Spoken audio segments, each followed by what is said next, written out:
जय हिंद स्टूडेंट, कैसे हैं आप सभी। मैं राजेश कुमार स्वागत करता हूं आप सभी का आपके अपने चैनल डीसी मैथ्स पार्टन पे। डीसी मैथ्स पार्टन जो आपको प्रोवाइड कर रहा है आपके क्लास 10th मैथ्स का सोल्यूशन, वो भी आपके अपने लैंग्वेज, सिंपल लैंग्वेज हिंदी में। आज हम देखने वाले हैं स्टूडेंट इस चैप्टर नंबर 9 ट्रिग्नोमेट्री के इस एक्सरसाइज 2 का फर्स्ट क्वेश्चन।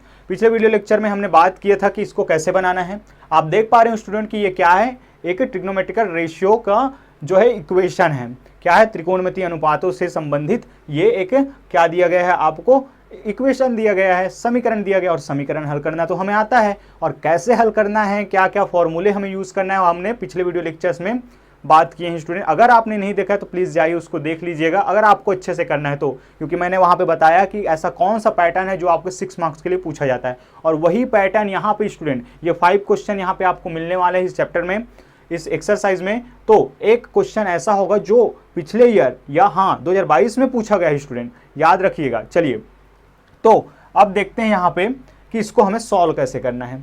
तो ये दे दिया गया है, जैसा कि मैंने बताया है कि सबसे पहला काम होता है आपको कि इक्वल की इस ओर को 0 बना लेना। यहाँ तो पहले से 0 है, और बाकी फिर क्वांटिटी को आपको एक जैसे बना लिया। जैसे साइन दिखाई दे रहे तो साइन में कर लीजिए, टेन दिखाई दे रहे तो 10 में कर लीजिए, लेकिन अलग अलग हल मत करिए, ठीक है। फिर आगे हम बढ़ते हैं, तो कॉस यहाँ पे दिया गया है, मतलब दोनों ही क्वांटिटी क्या है, दोनों ही अनुपात बराबर हैं।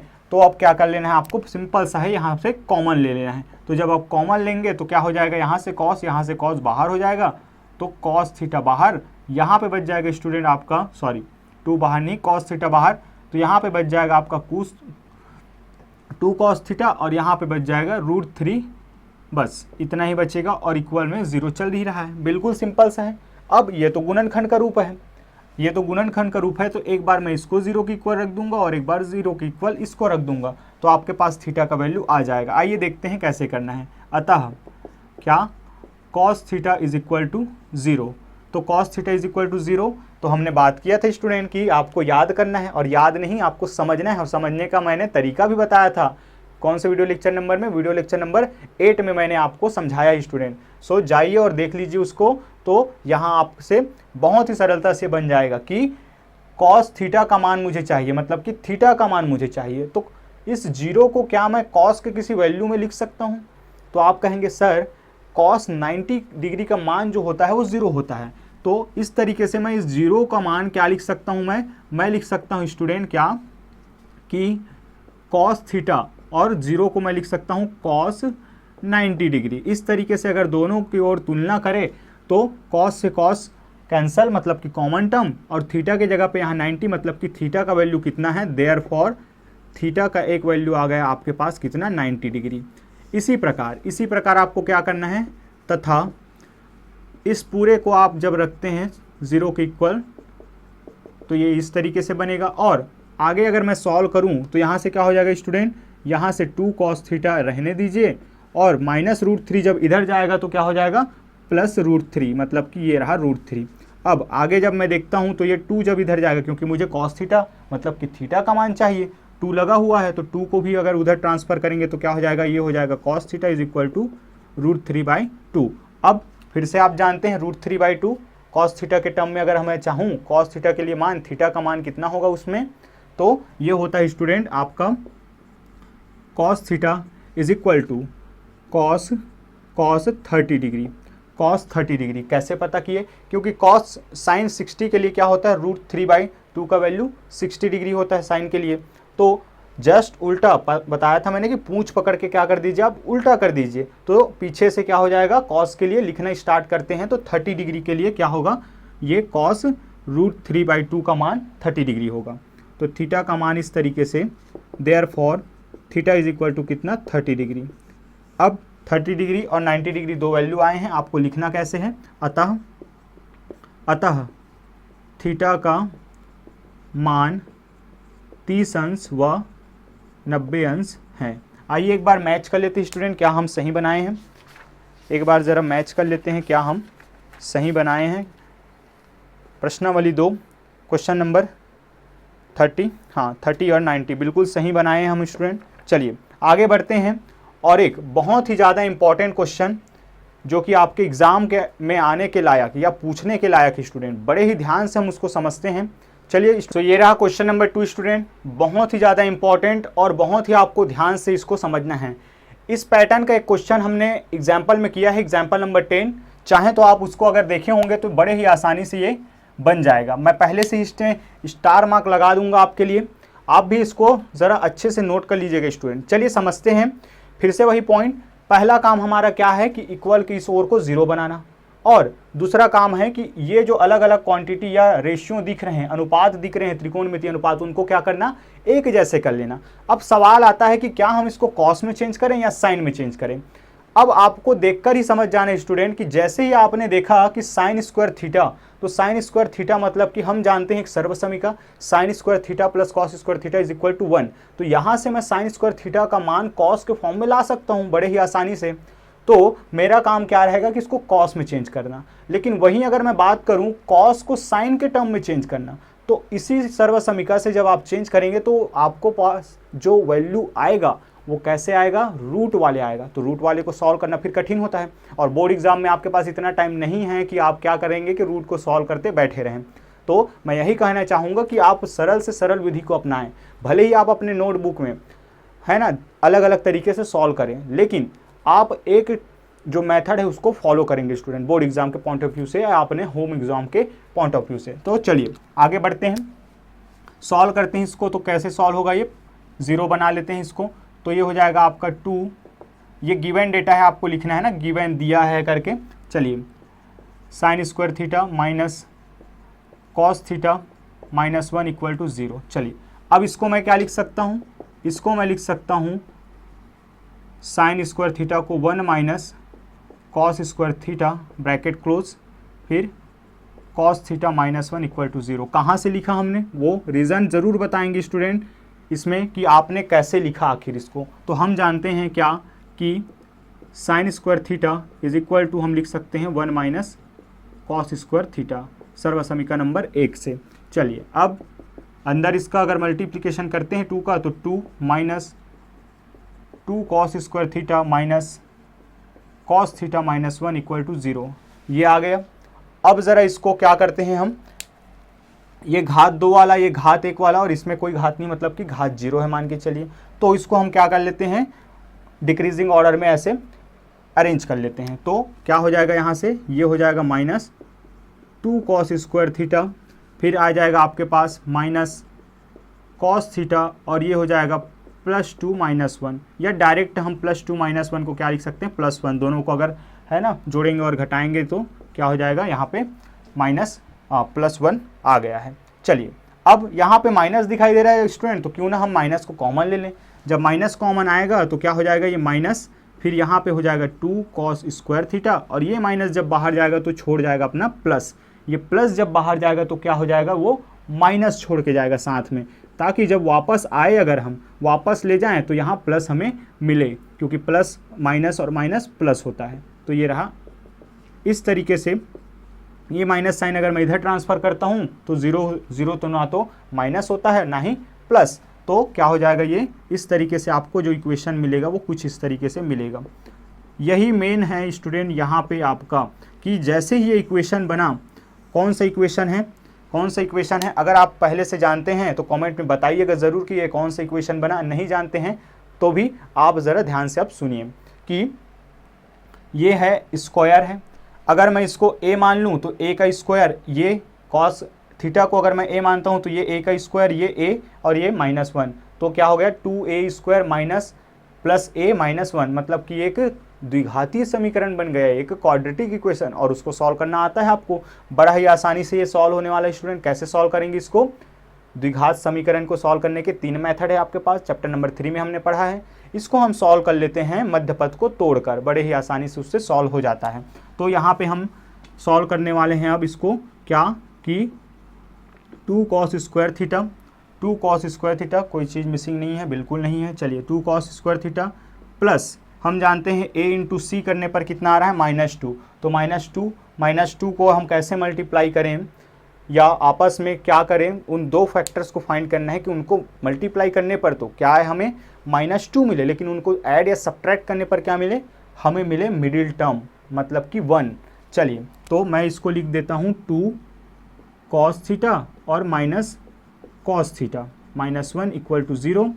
अगर आपको नहीं समझ आया स्टूडेंट तो एक बार प्लीज़ जाइए और आप देख लीजिए, चैप्टर नंबर 1 में भी हमने मिडिल टर्म स्प्लिटिंग को सीखा है और चैप्टर नंबर 3 में भी मिडिल टर्म के स्प्लिटिंग मेथड को हमने सीखा है। तो आपका कॉन्सेप्ट क्लियर हो जाएगा, फिर ये क्वेश्चन बड़े ही आसानी से बनने वाला है। चलिए अब कॉमन निकालना आता है आपको, तो यहाँ से क्या निकलेगा, यहाँ 2 cos थीटा, यहाँ 2 cos थीटा, 2 cos थीटा बाहर और अंदर बच जाएगा cos थीटा +1, यहाँ से -1 बाहर, अंदर बच जाएगा cos थीटा +1, -1 बाहर जाएगा, छोड़ जाएगा किसको, +1 को, क्योंकि बाहर अंदर अगर जाता है फिर से तो क्या मिलेगा हमें, -1 ही मिलेगा और इक्वल में आपका 0।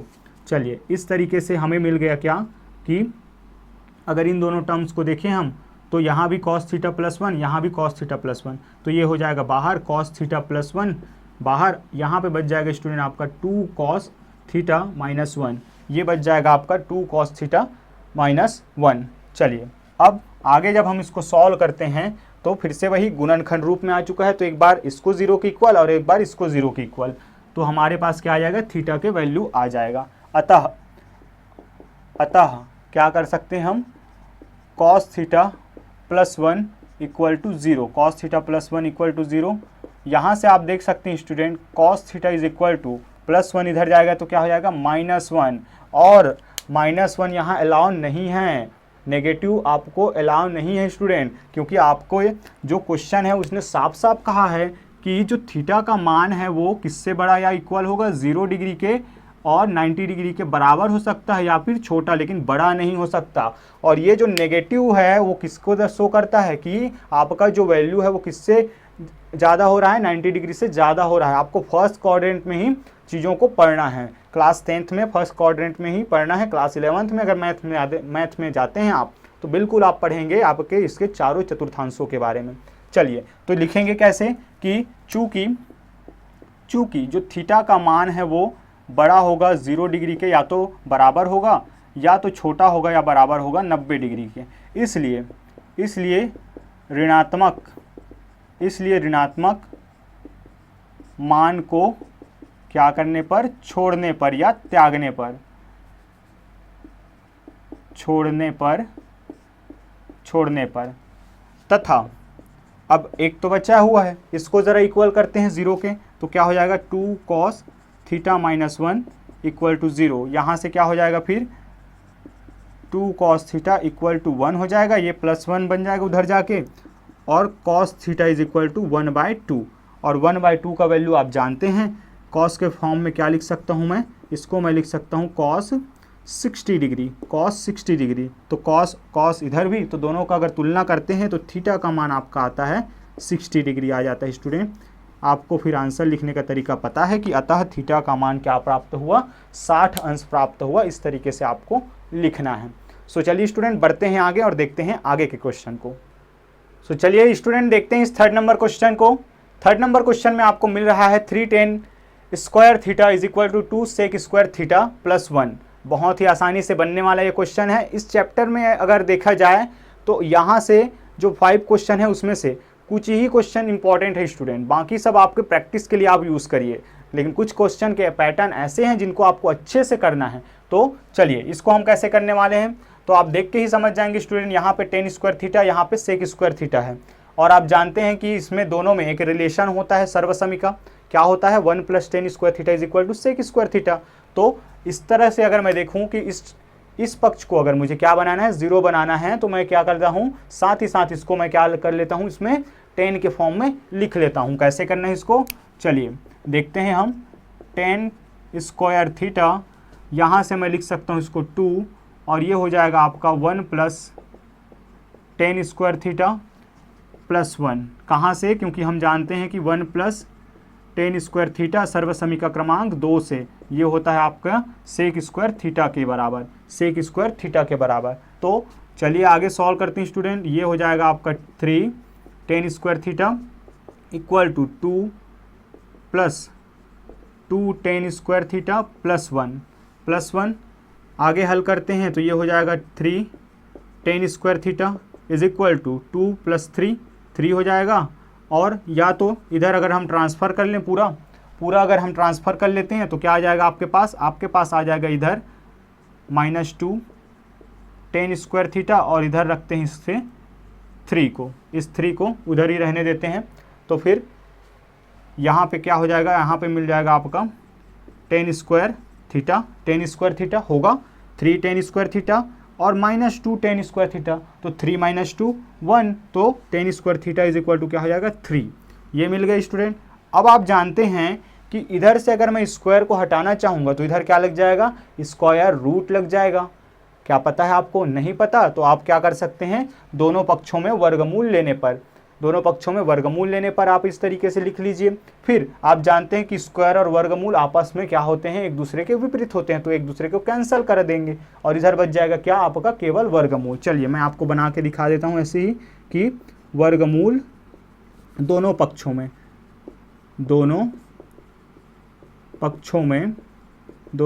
में वर्गमूल लेने पर क्या हो जाएगा, यहाँ से ये हो जाएगा आपका tan square theta is equal to √3, और जानते हैं आपकी रूट वाला क्या होता है, +- रखा होता है, +- रखते हैं।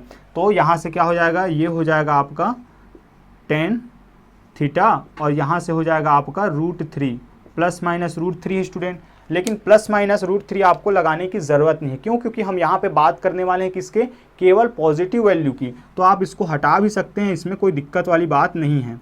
और आप जानते हैं फिर कि √3 को आप क्या लिख सकते हैं, tan के लिए √3 का मान कितना होता है, tan के लिए होता है स्टूडेंट, अगर tan थीटा में अगर हम देखें तो tan theta is equal to, इसको मैं लिख सकता हूँ tan 60 डिग्री, tan 60 डिग्री। ये आपको याद होगा, दोनों पक्षों की अगर तुलना करें तो थीटा का मान आ गया 60 डिग्री। आंसर ज़रा मैच कर लीजिए, 60 डिग्री आया है या नहीं।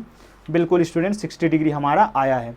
इस क्वेश्चन का आंसर ये रहा, बहुत ही आसानी से बनने वाला क्वेश्चन है। आइए बढ़ते हैं आगे और एक इम्पॉर्टेंट क्वेश्चन पर ज़रा हम नज़र डालते हैं, वो है आपका cos स्क्वायर थीटा माइनस, चौथे number question, cos square theta -3 cos theta +2 is equal to sine theta. अपने आप में बहुत ही अच्छा पैटर्न है ये, स्क्वायर थीटा, ठीक है, साइन स्क्वायर थीटा है ये।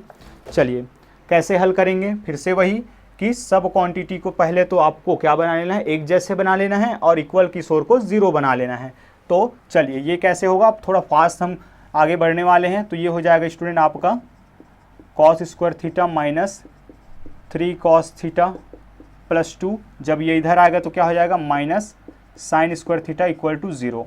अब आप जानते हैं कि साइन स्क्वायर थीटा को मैं क्या लिख सकता हूँ, साइन स्क्वायर थीटा को मैं लिख सकता हूँ कॉस के फॉर्म में 1 - cos स्क्वायर थीटा। तो ये हो जाएगा आपका cos square theta -3 cos theta +2 minus यहाँ से 1 - cos square theta equal to 0। आगे जब हम इसको सॉल्व करते हैं तो ये हो जाएगा cos square theta -3 cos theta +2, minus sine अंदर जाएगा माइनस, और ये plus cos square theta equal to 0। क्या बातें समझ में आई? बिल्कुल, माइनस अंदर गया तो -1 हुआ, माइनस प्लस और cos स्क्वायर थीटा। अब यहाँ पे हम देख पा रहे हैं एक cos स्क्वायर थीटा यहाँ है और एक cos स्क्वायर थीटा यहाँ है, तो दोनों को सबसे पहले ऐड कर लीजिए। तो ये हो जाएगा आपका 2 cos स्क्वायर थीटा, इसके बाद पावर 1 मतलब कि cos थीटा, तो -3 cos थीटा, और ये दोनों अगर होंगे तो होगा +1। ये अब ये किस फॉर्म में आ गया, एक द्विघात समीकरण के रूप में आ गया, जिसको आपको हल करना बड़े ही आसानी से आता है। अब यहाँ पे ज़रा देखिए स्टूडेंट, 2 × 1 2 आएगा।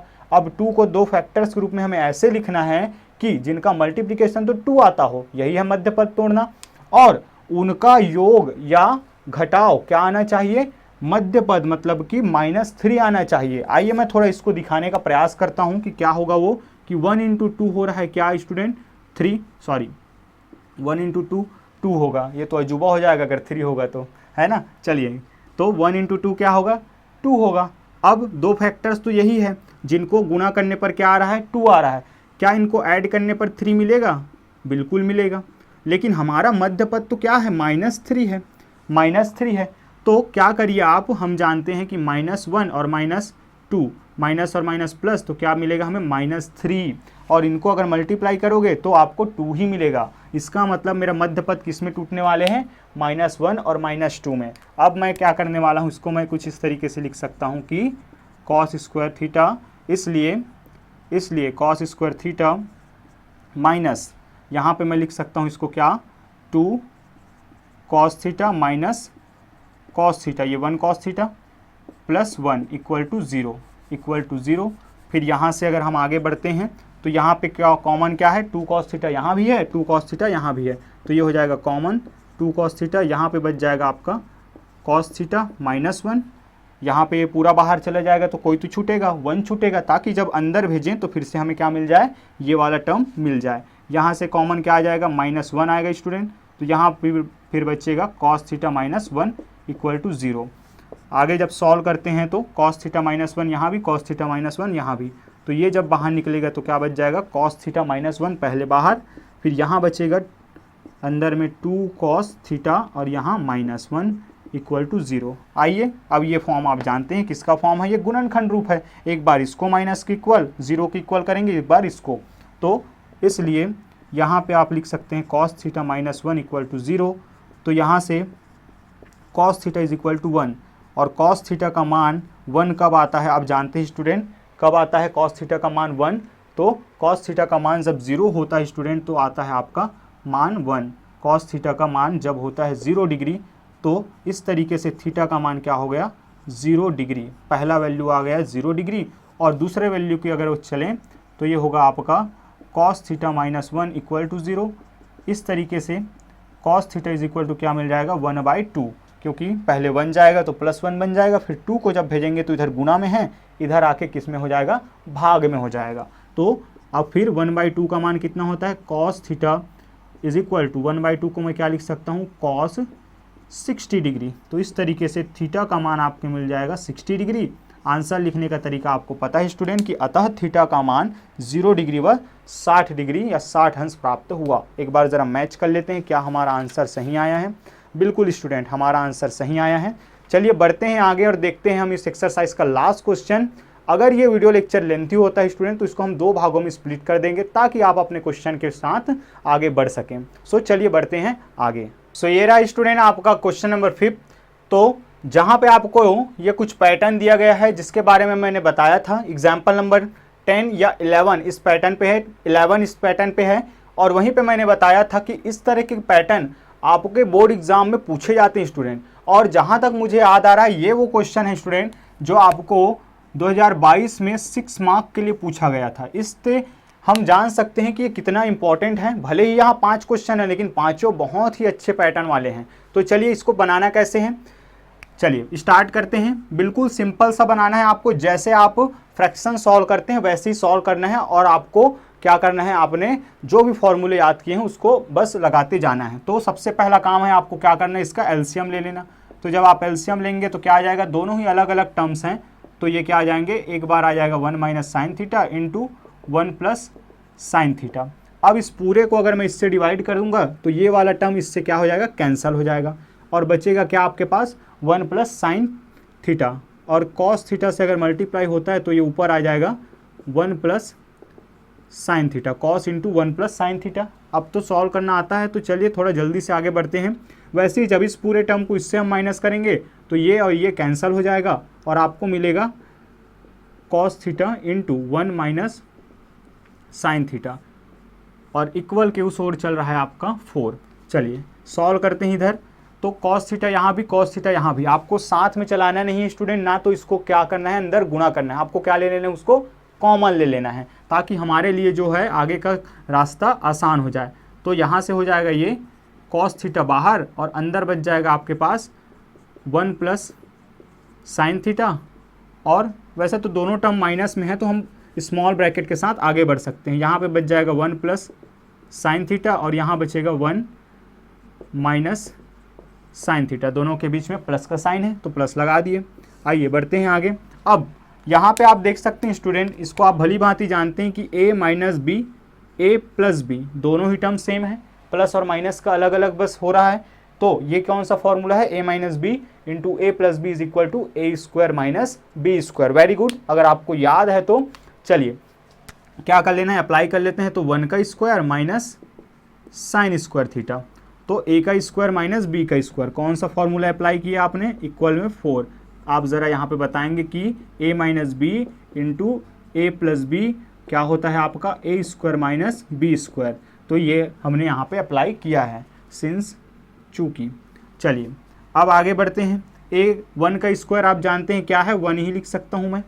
अब 1 माइनस साइन स्क्वायर थीटा क्या होता है student, 1 minus sine square theta होता है आपका कॉस स्क्वायर थीटा, सर्व समीकरण नंबर 1 से। तो पुट कर देंगे इसको नेक्स्ट स्टेप में, और यहाँ से क्या होगा, साइन से साइन कैंसल, तो आपके पास बच जाएगा 1 प्लस 1 2। तो इस तरीके से मैं लिख सकता हूँ 2 कॉस थीटा अपॉन ये हो जाएगा आपका cos square theta is equal to 4, is equal to 4। 1 cos square theta और यहाँ पे क्या है कॉस स्क्वायर थीटा, और यहाँ पे है कॉस थीटा, यहाँ पे पावर 1 यहाँ पे power 2। Base same case division का, तो घातें क्या होती हैं, घट जाती है स्टूडेंट। तो इस तरीके से आपको क्या मिल जाएगा, यहाँ से कैंसिल हो जाएगा और आपको मिलेगा ये। अगर मैं आगे सॉल्व करूँ, चलिए यहाँ पे हमारे पास बहुत ही ज़्यादा, चलिए यहाँ से अगर मैं देखूँ तो क्या हो जाएगा, ये हो जाएगा आपका 2 divided by cos theta is equal to 4। ऐसा होगा क्यों, क्योंकि एक कॉस से एक कॉस कट जाएगा। कॉस स्क्वायर थीटा को क्या लिख सकता हूँ मैं, cos square theta into cos square theta, तो एक कॉस से एक कॉस कट जाएगा। आइए मैं थोड़ा समझाता हूँ डीपली आपको कि 2 cos theta upon cos theta into cos theta, तो एक कॉस से एक कॉस कटा और बचा क्या आपके पास 2 upon cos theta is equal to 4। यही मैंने लिख दिया, 2 upon cos theta is equal to 4। फिर यहाँ से स्टूडेंट देखिए आपको क्या चाहिए, कॉस थीटा, और कॉस थीटा में क्या है आपके पास थीटा, थीटा का वैल्यू चाहिए। तो कॉस थीटा तो यहाँ तो कहाँ है, हर में है, हर में है मतलब वैल्यू निकालना मुश्किल है। तो क्या कर लीजिए, आप ट्रांसफ़र कर लीजिए कि आप अगर 4 को इधर ले जाएंगे, आप कॉस थीटा को इधर ले जाइए और 4 को इधर ले आइए, तो यहाँ से मिल जाएगा आपको 2 डिवाइडेड बाई 4, और यहाँ मिल जाएगा आपका कॉस थीटा। ट्रांसफ़र करना सबको आता ही होगा। यहाँ से इसको सॉल्व करेंगे तो ये हो जाएगा 1/2 और ये हो जाएगा आपका कॉस थीटा। फिर 1/2 को आप लिख सकते हैं क्या, कॉस 60 डिग्री, और ये हो जाएगा आपका कॉस थीटा। दोनों ओर अगर हम तुलना करें तो इस तरीके से देयरफॉर थीटा का मान आपका आ जाएगा 60 अंश। यही आपका आंसर है स्टूडेंट। बड़े ही आसानी से बनने वाले, उंगलियों में गिन देंगे आप कि 1 2 3 4 5 6 7 है ना, लगभग 10 स्टेप्स में। और देखिए छोटा छोटा ही स्टेप है, 10 स्टेप में बनने वाले आपका ये क्वेश्चन 6 मार्क के लिए पूछे जाते हैं। लेकिन आप सोच सकते हैं कि 6 मार्क्स में आखिर पूछा क्यों गया होगा, इसलिए कि ताकि आप जो भी फॉर्मूले यूज़ करेंगे स्टूडेंट, बिल्कुल आप उसको बताएंगे। जैसे कि यहाँ पे मैंने सर्व समीकरण यूज़ किया है, तो मैं यहाँ पे लिखूँगा, मैं यहाँ पे भूल गया, तो यहाँ पे आपको लिखना है कि इसका कारण क्या है। तो अगर मैं लिखूँ तो आप ज़रूर उससे बताएंगे कि आप क्या लिख सकते हैं, sign square theta plus cos square theta जो होता है बराबर होता है 1 के, या आप इस फॉर्मूले के भी लिख सकते हैं कि 1 minus sine square theta is equal to हमने क्या लिखा है, कॉस स्क्वायर थीटा। ये हर स्टेप में आपको बताना है कि आपने फॉर्मूला क्या यूज़ किया। 6 मार्क्स अगर आगे वाले आपको दे रहा है स्टूडेंट, तो वो चाहता है कि आपका आंसर बिल्कुल बहुत ही ज़्यादा सिस्टमेटिक तरीके से हो, है ना, बिल्कुल ऐसे ही आपको नहीं बनाना है। सो इस तरीके से हमने ये पूरा कंप्लीट कर लिया इस एक्सरसाइज को। आई होप आप लोगों को चीज़ें समझ में आई होंगी स्टूडेंट। समझ में आई हैं तो बिल्कुल कमेंट में बताना ना भूलिएगा, या आपका कोई सुझाव हो कि इसके सरल तरीका से और क्या कैसे बना सकते हैं, बिल्कुल आप बता सकते हैं स्टूडेंट। चलिए स्टूडेंट, मिलते हैं हम बहुत जल्द नेक्स्ट वीडियो लेक्चर में एक नए टॉपिक के साथ, जहां हम पढ़ेंगे पूरक कोणों के बारे में। पूरक कोण क्या होते हैं आपको पता ही होगा कि यहाँ हम थीटा का मान पढ़ रहे हैं किनके लिए, पूरक कोणों के लिए ही पढ़ रहे हैं। सो चलिए आगे बढ़ते हैं और नेक्स्ट वीडियो लेक्चर में हम बहुत जल्द मिलने वाले हैं। तब तक के लिए अपना ख्याल रखिए, प्रैक्टिस करते रहिए। जय हिंद।